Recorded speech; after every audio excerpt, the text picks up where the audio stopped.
On the 17th of February, 1944, the lagoon at Truk was ablaze beneath a tropical sky that had turned pitch black from smoke. On the bridge of the USS Iowa, cutting through azure waters at 32 knots, waters that just hours earlier had been Japan's impenetrable stronghold, Captain John McCrae stood at the plotting table. The figures streaming in were nothing short of astounding. Carriers had already sent dozens of merchant vessels to the bottom. 250 Japanese aircraft had been wiped out, either on the ground or mid-air. But now, something else was unfolding. A cluster of warships was making a run northward through the channels.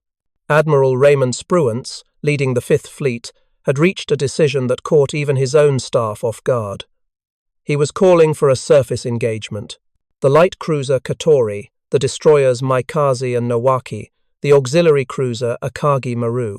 Already hammered by carrier-based aircraft, these vessels were fleeing for survival, and the Iowa, together with her sister ship New Jersey, was being sent in to seal their fate. What would unfold over the following 2 hours would establish an operational benchmark that remains unbroken to this very day. The longest-range combat between battleships and surface targets in the entire history of naval warfare, but beyond that, it would prove something the Japanese High Command had never entirely understood. American battleships weren't simply equipped with larger cannons or heavier armor plating. They possessed something infinitely more lethal: the capability to strike their intended targets from ranges that were previously believed to be beyond reach. If you're finding value in this detailed exploration of the events, go ahead and hit that subscribe button, and drop a comment letting us know what part of the world you're tuning in from right now.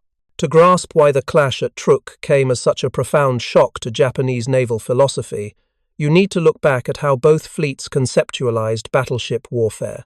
For generations, possibly dating all the way back to the Battle of Tsushima in 1905, the Imperial Japanese Navy had constructed its entire strategic framework around a principle known as Kantai-Kessen, the decisive confrontation, a massive fleet engagement where Japanese battleships, crewed by rigorously trained sailors filled with warrior spirit, would push to medium distances and obliterate the American battle formation through valor, expertise, and raw shell power.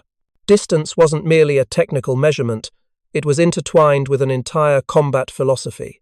Japanese naval strategists held the belief that naval battles would be settled at distances of roughly 10 to 15 miles, near enough for optical range-finding equipment to function properly, near enough for the human factor, crew proficiency, and warrior determination to play a crucial role.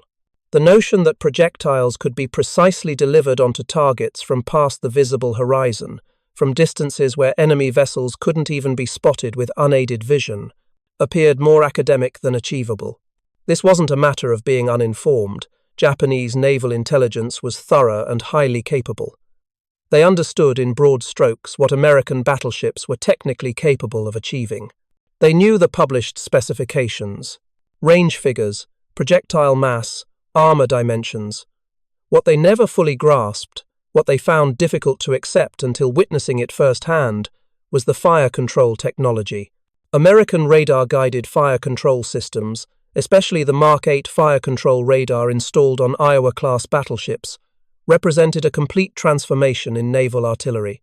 While Japanese warships continued to depend mainly on optical range-finding devices, remarkable instruments in themselves but fundamentally constrained by visibility conditions, weather patterns, and maximum distance, American battleships could compute firing calculations under circumstances where the target was scarcely visible or completely invisible. The system operated in this manner. Radar located the target and supplied constant range and directional information. This data fed straight into an analog computing device, a mechanical wonder known as a rangekeeper. The rangekeeper incorporated not simply the target's current location, but also its velocity and heading. The velocity and heading of the ship doing the firing, wind direction and strength, atmospheric temperature and density, even the planet's rotation. It determined where the target would be positioned by the time a shell, traveling for potentially 90 seconds through a curved trajectory reaching altitudes exceeding 7 miles, would finally make impact. This wasn't speculation. It wasn't ordnance launched on a prayer. It was mathematical precision weaponized. And the Japanese, despite all their intelligence operations, had never quite absorbed what this translated to in actual combat. They had constructed the Yamato and Musashi, the most massive battleships ever built, equipped with 18-inch guns that could, in theory, outrange any vessel on the seas. But theoretical distance and practical effective distance are entirely separate concepts. Without equivalent fire control capabilities, those enormous guns were restricted to distances where optical targeting might function. Meanwhile, American battleships with more modest yet superior controlled 16-inch guns could fight effectively at ranges the Japanese had never seriously trained for. The morning hours of February 17th opened with carrier operations. Task Force 58 under Admiral Mark Mitcher launched successive waves of aircraft against Truk. The installation had been considered for 2 full years as Japan's Gibraltar of the Pacific, a sprawling natural anchorage shielded by coral reefs and protected by hundreds of warplanes. American submarines had been patrolling outside, destroying ships that dared to leave, but nobody had attempted a frontal attack. Until this moment. By the middle of the morning, the lagoon had become a killing field. Merchant vessels were burning where they sat at anchor. Destroyers and cruisers, taken by surprise, had been subjected to bombing and torpedo runs. The atmosphere was thick with the smell of burning petroleum and explosives. Japanese aviators scrambling frantically to protect their base were being eliminated by American fighter aircraft in quantities that foreshadowed what would eventually be known as the Great Marianas Turkey Shoot. The light cruiser Katori, functioning as a training platform, had been anchored inside the lagoon. Her commanding officer, Takao Saiji, immediately understood that remaining meant unavoidable destruction. At 4:30 in the morning, even before the American assault commenced, Katori had escaped through the northern passage, joined by the auxiliary cruiser Akagi Maru, destroyers Maikaze and Nowaki, and the small minesweeping vessel Shonan Maru. Number 15.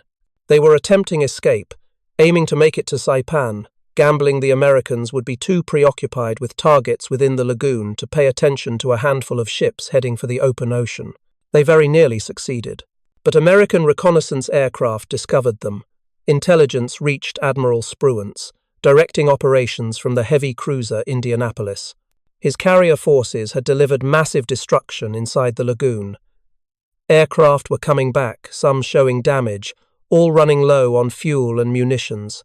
Standard operating procedure would have been to let them escape. Japanese vessels fleeing Truk could be pursued by submarines, by aircraft operating from alternative locations. Spruance, though, had other intentions. He was looking for a surface battle. He wanted his battleships and cruisers to close the distance with the enemy and fight ship against ship. Certain members of his staff considered it unnecessarily dangerous. Carriers could complete the mission with safety. Why expose capital vessels to risk? But Spruance grasped something they were missing.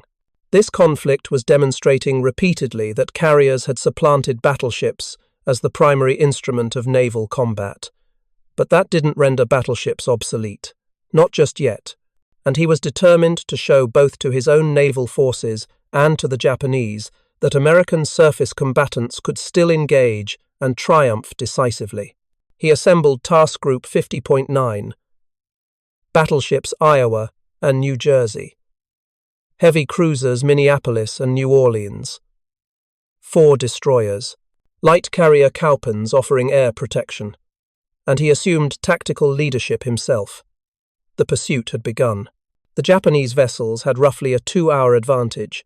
They were proceeding at close to their maximum velocity, around 26 knots for Katori, 35 for the destroyers. But Iowa and New Jersey, the most recent and swiftest battleships in the American inventory, were capable of 33 knots, and they were equipped with radar. They had no need to visually spot their targets to maintain tracking.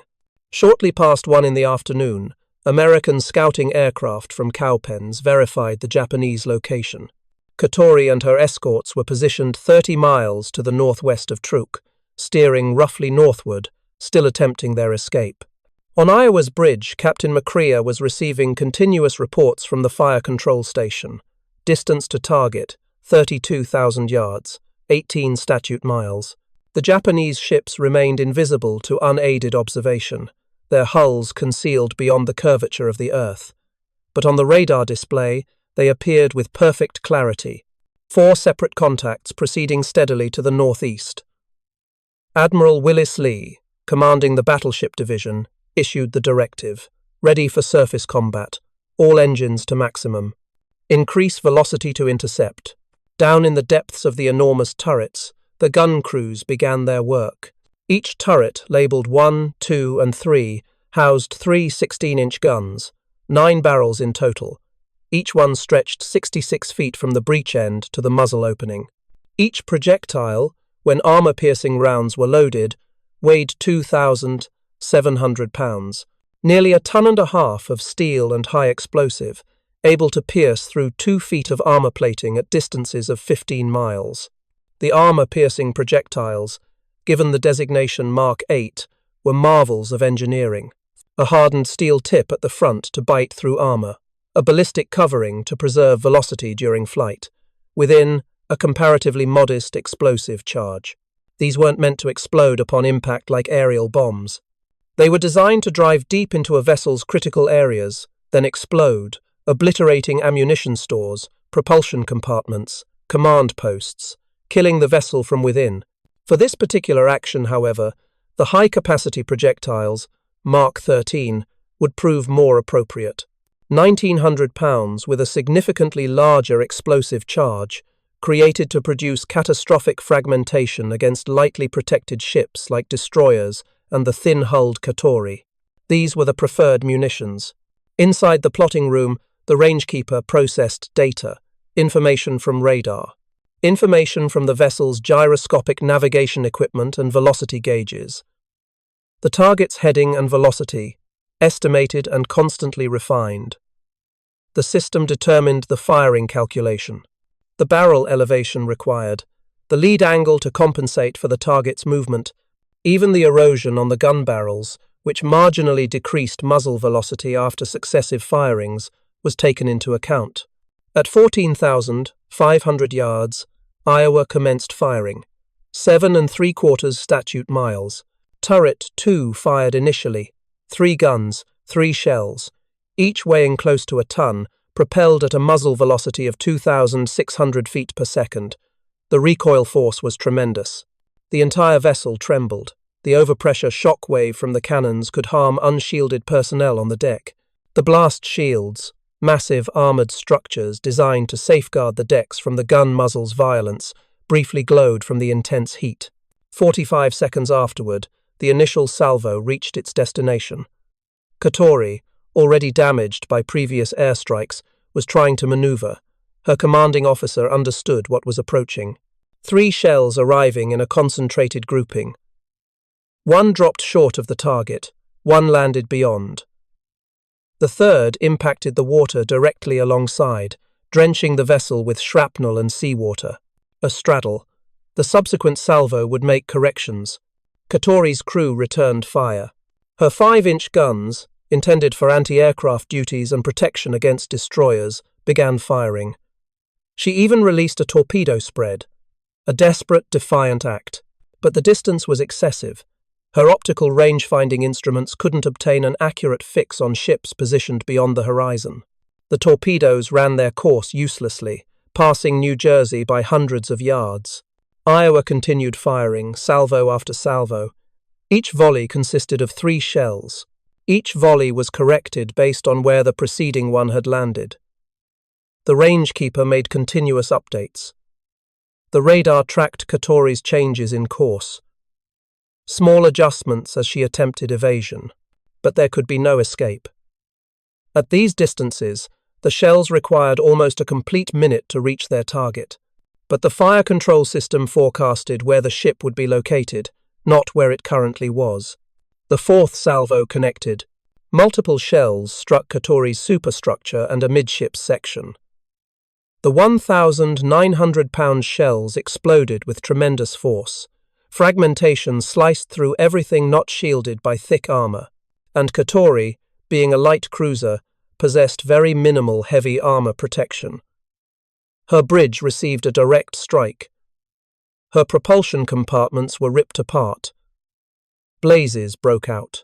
The destroyer Maikaze, her companion vessel, attempted to stand alongside, tried to create smoke cover, attempted, bravely and futilely, to pull fire away from the dying cruiser. She released torpedoes of her own toward Iowa and New Jersey. Observers on New Jersey identified the torpedo trails. The battleship modified course slightly.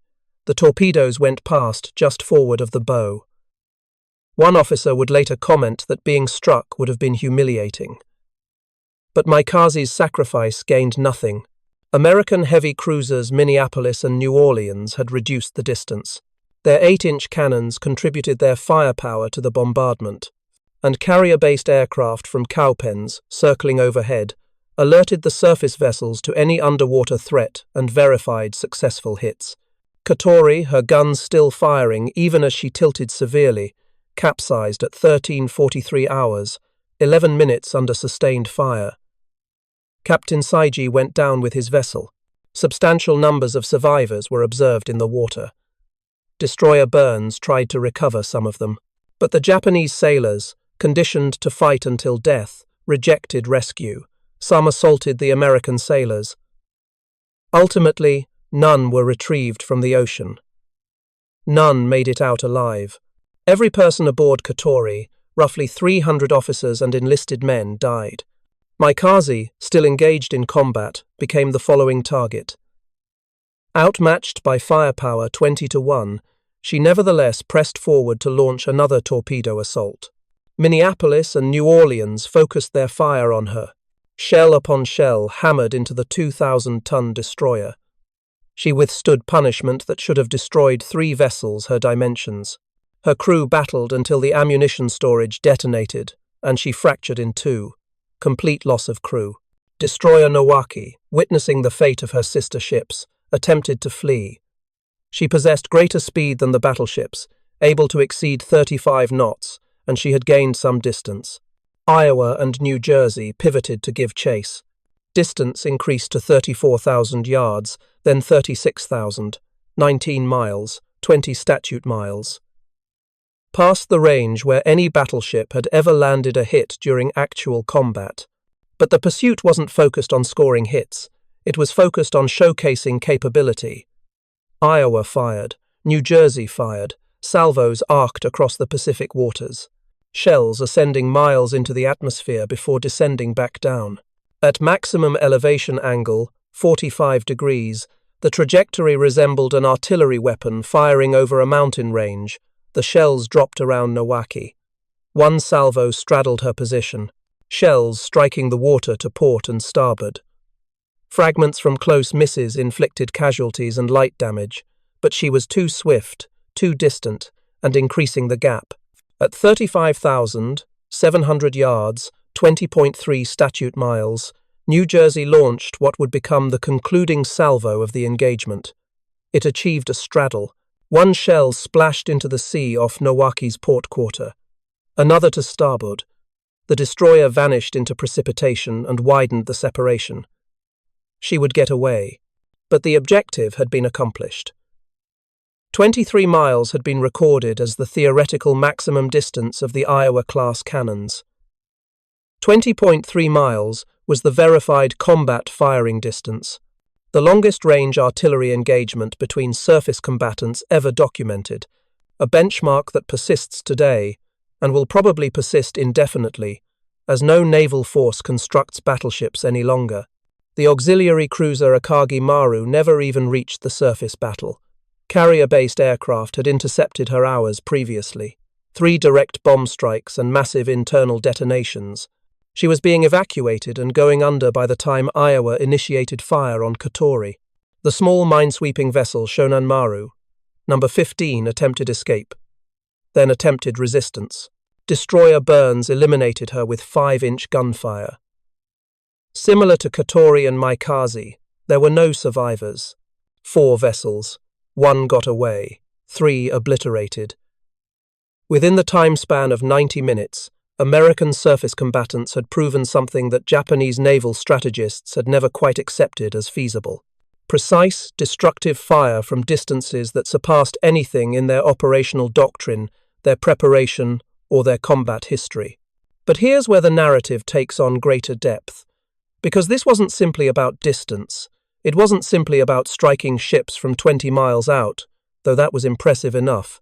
What rendered the engagement at Truk genuinely momentous, what made it a defining moment in naval combat, was what it exposed about the core assumptions underpinning Japanese naval strategy and how disastrously flawed those assumptions had proven to be. The Imperial Japanese Navy had not been inactive. They had not been uninformed. They had researched their potential adversary thoroughly. Japanese naval observers in Washington prior to the war had submitted comprehensive intelligence reports. They understood the technical specifications of American battleships. They were aware of radar technology. They comprehended in technical language what the systems were capable of achieving. What they failed to understand, what they couldn't quite absorb until it was proven in actual combat, was the scale of the tactical advantage these systems provided. Think about the mathematics. In a conventional gunnery duel utilizing optical range-finding equipment, a battleship might require firing 20, 30, perhaps 40 salvos to achieve hits on a maneuvering target at extreme distance. The opening salvos served for range-finding purposes, establishing the distance. Then adjustments for atmospheric conditions, for the target's velocity and heading. The procedure was repetitive, time-consuming, and burned through massive quantities of ammunition. And it only functioned if you could observe the target with clarity. The Mark 8 fire control radar, working in conjunction with the Rangekeeper analog computer, streamlined this entire procedure. The initial salvo might not connect, but the second or third would achieve a straddle, and the fourth would strike home. Iowa had launched 46 16-inch shells at Katori. For a 15-minute engagement, this represented an exceptionally efficient use of ammunition. Pre-war projections had indicated that achieving decisive hits on a cruiser-sized target at maximum distance might demand 200 shells or more. The Japanese had constructed their battleships along different lines. The Yamato class, the fleet's crown jewel, was equipped with 18-inch guns, the largest naval cannons ever mounted on seagoing vessels. Each shell tipped the scales at 3,200 pounds, heavier than anything the Americans could launch, and the theoretical maximum distance was marginally greater than even the Iowa class could achieve. On paper, the Yamato-class vessels outgunned every ship afloat. But distance without precision is merely squandered ordnance. And the fire control systems aboard Yamato and Musashi, while advanced by the benchmarks of optical range-finding, were an entire generation behind American radar-guided systems. The Japanese possessed radar technology, but it wasn't woven into fire control the way American systems had achieved. Radar information needed to be manually input into the fire control computations. This consumed time, critical seconds, that at maximum distances could represent the distinction between a hit and a miss. More fundamentally, Japanese naval operational thinking had never placed emphasis on long-distance gunnery. The decisive confrontation, the Kantai-Kessen they had prepared for, was anticipated to take place at nearer distances, 10 miles, 12 miles. Distances where optical range-finding instruments performed reliably and where crew preparation and warrior determination could shift the outcome. Fighting at 20 miles wasn't simply challenging, it was viewed as inefficient. Better to reduce the distance they maintained and engage where Japanese advantages in night combat and torpedo operations could come into play. Truk demolished this fantasy. But by February 1944, fantasies were all Japan possessed remaining. The strategic circumstances in the Pacific had already shifted conclusively against them. Guadalcanal had been abandoned a year prior. The Central Pacific Offensive was in motion. The Marshall Islands had just been captured. Truk itself, once regarded as unassailable, had been circumvented and rendered ineffective in a single crushing assault.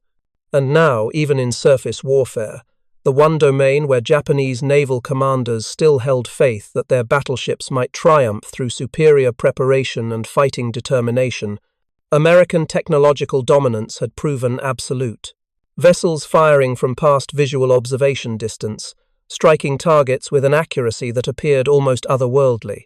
It was, to officers who had devoted their entire careers preparing for close-quarters gunnery duels, a harsh awakening. If you're finding this account compelling, please take a moment to subscribe and turn on notifications. It supports our ability to keep creating detailed content like this. Following the engagement, Task Group 50.9 rejoined the fleet. The casualty count was compiled. American casualties, none whatsoever. Not a single strike received, not even a close miss that inflicted damage. Japanese casualties, 3 warships destroyed, 1 damaged and barely got away. Over 800 Japanese sailors killed. The physical triumph was considerable, but the psychological consequences would turn out to be even more significant. Word of the engagement made its way back to Tokyo through surviving crew members from Nowaki and through Japanese observation posts that had witnessed portions of the action. The accounts were disjointed, incomplete, but one reality emerged clearly. American battleships had fought at distances Japanese operational doctrine regarded as unfeasible, and they had achieved hits rapidly, economically, devastatingly. For Japanese naval strategists, this was profoundly disturbing. They had understood in theory that American technology was sophisticated. They had recognized their industrial output eclipsed Japan's. But the working assumption had consistently been that in genuine combat, variables would balance out. Japanese crews possessed more experience. Japanese fighting spirit was unmatched. Japanese operational methods, refined through years of demanding preparation, would offset any material disadvantage. Truk proved that this was self-deception. Superior fighting spirit couldn't neutralize being struck by shells launched from beyond visual observation. Outstanding crew preparation was irrelevant if the adversary could determine firing calculations more swiftly and more precisely than any human crew could achieve with optical instruments alone. And superior operational methods were worthless if the adversary could fight at distances where those methods couldn't even be implemented. The engagement also revealed another, even more basic predicament. By February 1944, Japan had already forfeited the naval conflict, not through a single climactic confrontation, but through gradual erosion, through the continuous, relentless annihilation of their merchant shipping by American submarines. Through the elimination of carriers at Midway, the Solomon Islands campaign, and the Philippine Sea. Through the loss of experienced aviators, who couldn't be replaced at anything resembling the pace the Americans were generating new pilots. The Battle of Truk, if it can even be termed a battle, was a minor footnote. 3 Japanese vessels destroyed, strategically unimportant. But symbolically it was crushing, because it validated that even in surface warfare, even in the domain where battleships were meant to dominate, American technology had made Japanese numerical and qualitative strengths irrelevant. Let's discuss those Iowa-class battleships, because grasping what they were, and more critically what they signified, is essential to comprehending why Truk mattered. USS Iowa, BB-61, was commissioned in February 1943. She was the lead vessel of her class. 6 ships were planned. 4 reached completion: Iowa, New Jersey, Missouri, and Wisconsin. 2 were terminated before construction concluded. They were the final battleships the United States Navy would ever construct. They were swift, 33 knots, faster than most cruisers. This velocity came with trade-offs. To accomplish it, the hull needed to be elongated and comparatively narrow, 887 feet in length, but only 108 feet at the widest point. This provided them a streamlined appearance, but it also meant they carried less extensive armor than the preceding South Dakota class. The armor was meticulously engineered, focused on critical sections. The primary belt measured 12 1/4 inches in thickness. The turret front surfaces were 17 inches, sufficient to defend against 16-inch shells at most combat distances, but not impervious. The primary armament consisted of 9 16-inch 50-caliber Mark 7 guns. The designation 50 caliber indicates the barrel measured 50 times the diameter of the bore. 50 multiplied by 16 inches equals 800 inches, or 66.7 feet. Nearly 70 feet of rifled steel barrel. Each gun weighed 267,900 pounds, including the breech assembly, over 120 tons. They launched two varieties of shells, the armor-piercing Mark 8 at 2,700 pounds and the high-capacity Mark 13 at 1,900 pounds. A complete broadside, all 9 guns firing in unison, hurled nearly 12 tons of steel and explosive material. The firing rate was roughly 2 rounds per gun per minute, though in sustained operations the rate was marginally slower due to the duration required to reload the enormous shells and powder charges. The powder charges themselves were extraordinary. 6 silk bags per gun, each bag holding 110 pounds of smokeless powder. The bags were treated with utmost caution. Any spark, any static discharge, could trigger a catastrophic detonation.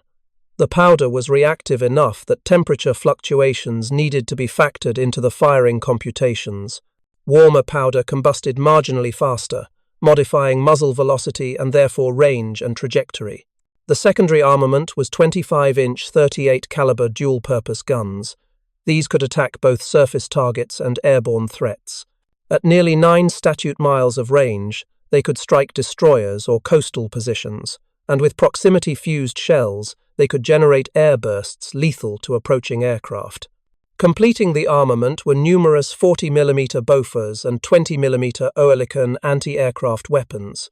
But the genuine weapon, the system that enabled everything else, was the fire control apparatus. 2 Mark 38 directors managed the main battery. Each director incorporated a Mark 8 fire control radar and a sophisticated optical rangefinder as contingency. The directors transmitted information into the Mark 1 ampere fire control computer, a mechanical analog wonder weighing multiple tons and housing thousands of exactingly manufactured gears, cams, and connections. The computer calculated differential equations in real time. It determined the ballistic path of shells in 3-dimensional space. It incorporated the curvature of the planet, the Coriolis effect generated by the Earth's rotation, air density fluctuations at varying altitudes, the lateral movement of the ship produced by wind and ocean currents, and most importantly, it forecasted where the target would be positioned by the moment the shells made contact. This was groundbreaking. Earlier fire control systems demanded manual computation and perpetual modification. The Mark 1 ampere performed it automatically, without interruption, refreshing the firing calculation multiple times every second. The outcome was that Iowa could fire with precision at targets she couldn't even observe using optical range-finding equipment, in fog. At night, past the horizon, as long as radar could locate the target, the guns could engage it.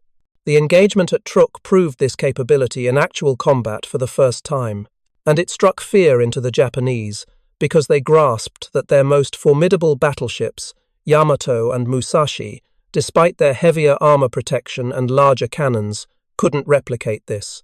The most powerful guns on the planet were worthless if they couldn't strike what they were aimed toward. And the heaviest armor was pointless if the adversary could fire with precision from distances where counterfire was useless.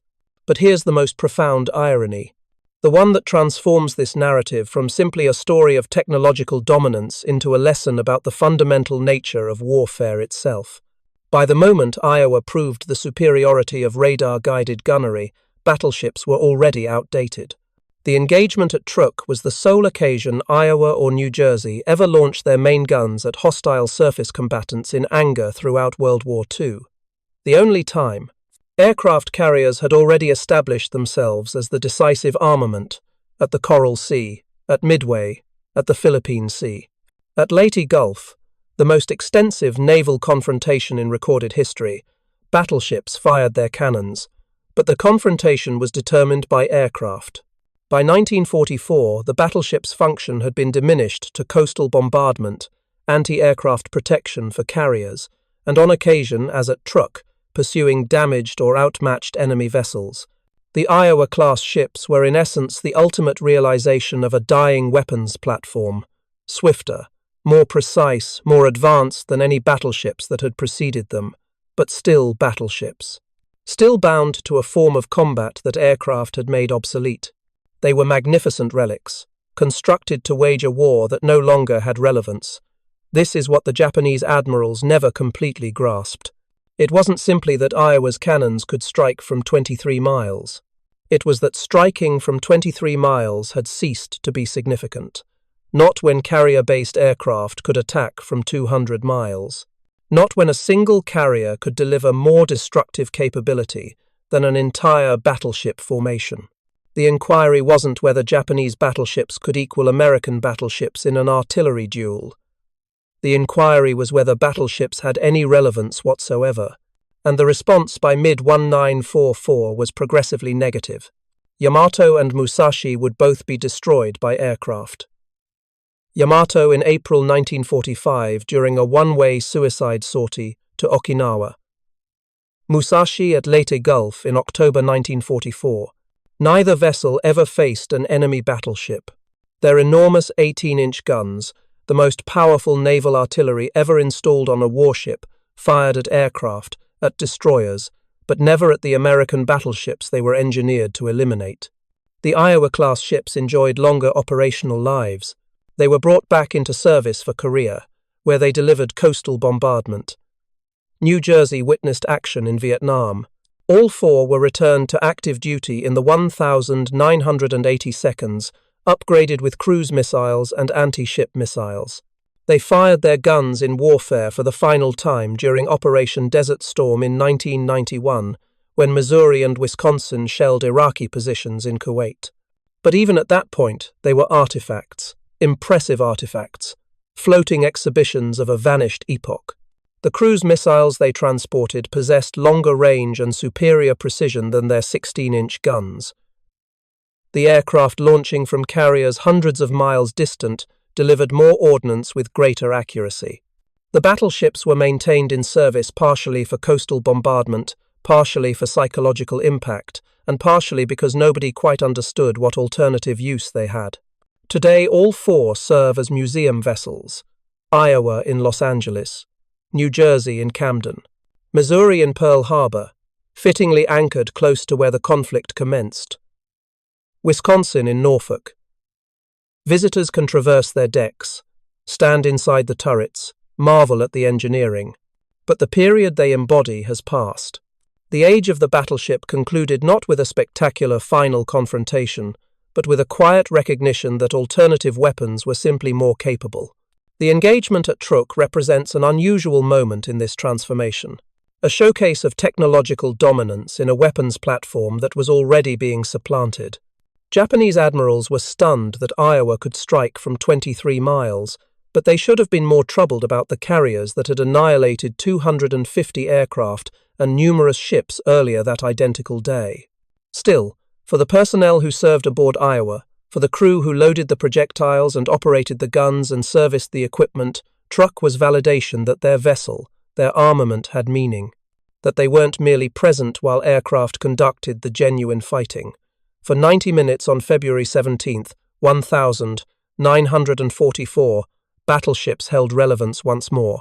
Guns had significance, and the capabilities and systems they had prepared for, the enormous technological framework of radar and computers and precision manufacturing, had validated themselves in combat. Captain McCree documented in his action report that the engagement proved the effectiveness of radar-guided fire control at extended distances. He observed that Katori had been rapidly eliminated despite her evasion attempts, and that the Japanese counterfire had been ineffective. He proposed that future surface battles utilize maximum-range radar-guided fire as established procedure. His proposals were acknowledged and then discreetly archived, because by the moment the report arrived in Washington, strategists were already concentrating on the invasion of the Marianas, on carrier operations, on submarine warfare, on everything except battleship versus battleship combat, which appeared increasingly improbable to ever happen again.